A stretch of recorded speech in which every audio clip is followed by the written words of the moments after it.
One place to start today, and we have to go right in at Goodison Park, Dermot, because it was Everton against City. City were awarded a penalty for handball by Amadou Onana, given on field by John Brooks. The assistant Lee Betts. Right, was this harsh? I think it's a modern day penalty, Hayley, isn't it? If you see this kind of thing happen, the directive is the ball striking an arm above the shoulder or the head? It's that high. The argument is it too close? Has he got time to react? But you see that the minute I saw the replay, I just said this is going to be given, there's no doubt about that. The referee gave it on field because of the assistant's direction. It goes to the VAR to check, never going to be overturned. That's Dermot Gallagher, ex-Premier League referee, spokesperson, and kind of friend and confidant of the PGMOL, defending that penalty last night, as I would say the vast majority of football fans did. Man City, who I think most neutrals want to win the Premier League. They really do. People don't want Arsenal winning it. They are hated. People don't want Liverpool winning it. They've got too many rivals. They're hated. Everybody agrees with it. The problem that I have is the inconsistency, not just with referees, not just with fans, but these so-called neutral pundits when it comes to discussing these decisions. Take a listen to what was said only a few short weeks ago about a very similar penalty incident. By the way, hit the like button and subscribe. Turn on those bell notifications so you don't miss any of our content as well. Take a little listen to this. Talking of sort of handballs in the penalty area, Bruno Fernandes has called for officials to apologise after Manchester United didn't get a penalty. By the way, still no apology. None. Tottenham. Garnacho's shot hit Christian Romero's arm just there. VAR checked it, no penalty. Is Fernandes right, Dermot? Will United get an apology? I would say 100% no. So 100% no. When it comes to Manchester United, 100% no. Absolutely, in no way, in no shape, no. Because the feeling is that he was so close. Onana was closer. We talked last week about handball. I think handball is very, very difficult. In so much as I think the more you... It wasn't difficult when it was Man City. It wasn't difficult the other day when you said Liverpool should have had one. Why is it difficult when Arsenal have one? Why is it difficult when Man United have one? Why? You drill down into it to get it right, the more it causes problems. And I think one of the problems there is that the arm's out. Is it in an expected position? Is it above the shoulder? It is above the shoulder. Well, it's there. It's about there. Oh, you can't quite see on my camera. His arm is right out by his side, where Onana's is almost over his face. How are you having such a difference of opinion on almost identical situations? People go, it's subjective. It's not subjective. It's as clear as the nose upon the end of my face. Why the difference of analysis for Arsenal, Man United, compared to, say, Manchester City? What is the agenda, in your opinion? Take a little listen to what he said about this incident, where in my opinion, Liverpool were rightfully robbed of a penalty. But listen to what he said. Regard incident, was it handball or not? VAR obviously checked it, decided it wasn't. How on earth did they come up with that decision? I will say my first reaction, not seeing this angle, was that he's fallen, he's slipped and his arms touch the floor. But when you see that, it clearly doesn't. He slips. Does a slip negate an offence? No. Does he move his arm towards the ball? The argument from the VAR is he makes his body smaller, but as you see here, by making his body smaller, he makes sure he traps the ball. So I think a more understandable decision would be to give a penalty. So again, has defended it when it's a clear and obvious one for Man United. When it comes to sticking it to Arsenal, yeah, do you know what? I'll say this one should have been a penalty because it suits the narrative. I will guarantee you, this is an opinion, not fact, that if it was City who committed that same handball offence, he would and VAR didn't give it, and the referee didn't give it, he would defend it.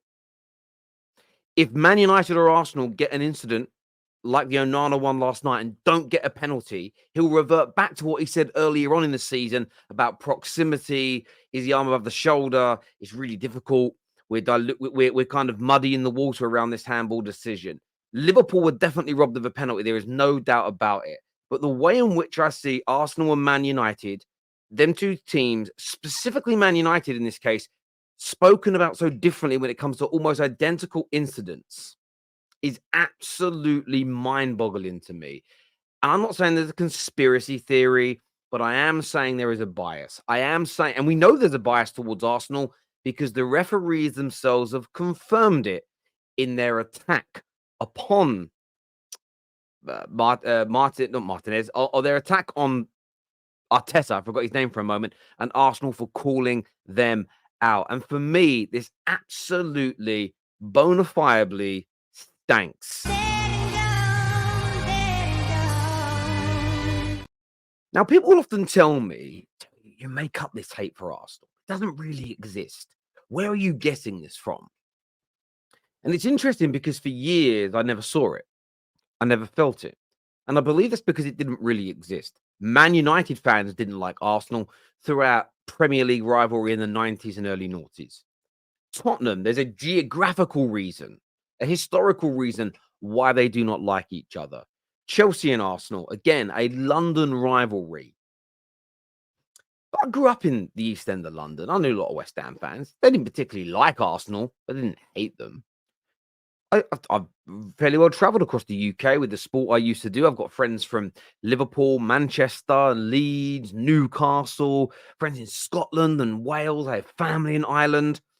And Arsenal were always a team that everybody spoke about with an element of respect. Always. They may not love them, but they always respected them, play beautiful football. They're not really a rival. I'd much rather them win the league than Man United or Liverpool, who were always seen as a rival. And I'm really intrigued to know when this changed, because I have definitely seen it. And this tweet that I saw this morning, I saw it, is just a representation of the changing landscape. And the wording of it, I think, is perfect for what I believe has gone on. And I put the tweet up for you, as you can see here. It says, absolute aren't they? Everything about them is smug and cringy. Fan base and club alike. They are the new Man United of the league, stinky. And you know what? It hit home. That's exactly. Maybe that's why I see it. Maybe that's why I feel it. Maybe it's because I have been there. I've done that. I've worn the t-shirt. In fact, I still feel I am wearing it. We're nowhere near the peak of our powers. What you saw earlier in the video, the way we're discussed, the way we're spoken about is so different from other people. But I've noticed in the last 18 months, it's hit Arsenal. And I feel as though Arsenal were respected when they were winning some titles, but they were stopping Man United, who everybody hated, from winning them. They were then respected for beautiful football. They then became the butt of a lot of clubs' jokes. They really were. And there were times where the West Hams and the Aston Villas in recent years have all felt they were going to take the position in the top six away from Arsenal. And then in the last 18 months to 2 years, Arsenal have clicked into gear. They look the best they have been for the best part of 15 or so years, and they look dangerous. They're no longer the butt of the joke. They're no longer the banter club. They're a serious outfit. Now, there is nothing cringe about this post. The best player at Arsenal, in my opinion, I see him as their captain. Yes, it's against West Ham. They've put him up there, but that's because he's your old boy as well. There's nothing cringy, stinky, or horrible about this. I think it's a no mark move. I don't even understand why anyone sees it, why it even matters to anybody. But the hatred, the fear, the disdain, the panic, the scared nature that rivals and people that weren't even rivals of Arsenal 2 years ago have for them now reminds me deeply of the same emotions people have towards Manchester United. And maybe it's why I'm not emotional about it, but I feel it and I see it because I've been there, I've done it, I've worn the t-shirt. I have a huge amount of empathy and I can relate to it on an emotional level. It is crazy. First of all, West Ham, with all due respect, you are not Arsenal's rivals. Two, I don't understand what you're attacking them for. It makes no sense to me. West Ham Football Club are in no position in any capacity to ever listen. There's banter if you beat them in a football match. You can genuinely criticize things that go wrong, but calling out a club like Arsenal when you're West Ham is ridiculous. It's like Peter Andre slagging off the Beatles. It's ridiculous to me. It is like MC Hammer fans going out of their way to criticize Jay-Z's music. It doesn't make sense. It's like a cook who presses go on the microwave at McDonald's, believing he can create better culinary delights than Jamie Oliver or Gordon Ramsay. It is a nonsense to me, but it's there because between the media and rivals and everything else surrounding it, there is a genuine hatred. It is real, the hatred of Arsenal. It seems to have appeared out of almost nowhere. And the fact is, whenever I say it exists, people tell me I'm making it up.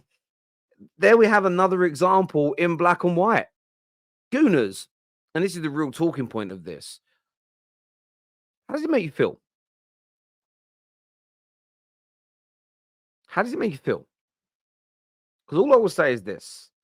When people hate on my club when we're in a bad place, it stings. But for the better part of my footballing life, people hated on my club. And because we were good, I loved it. How do you feel about it? Do you enjoy the fact that you literally boil the of 90% of the Premier League? They despise you. They hate you. They are scared of you. How do you feel about it? Genuinely, I want to know. Hit the like button, my people. Subscribe to the Football Terrace. Take care. Goodbye. God bless. And I'll see you all again soon. West Ham, they got some big mouths.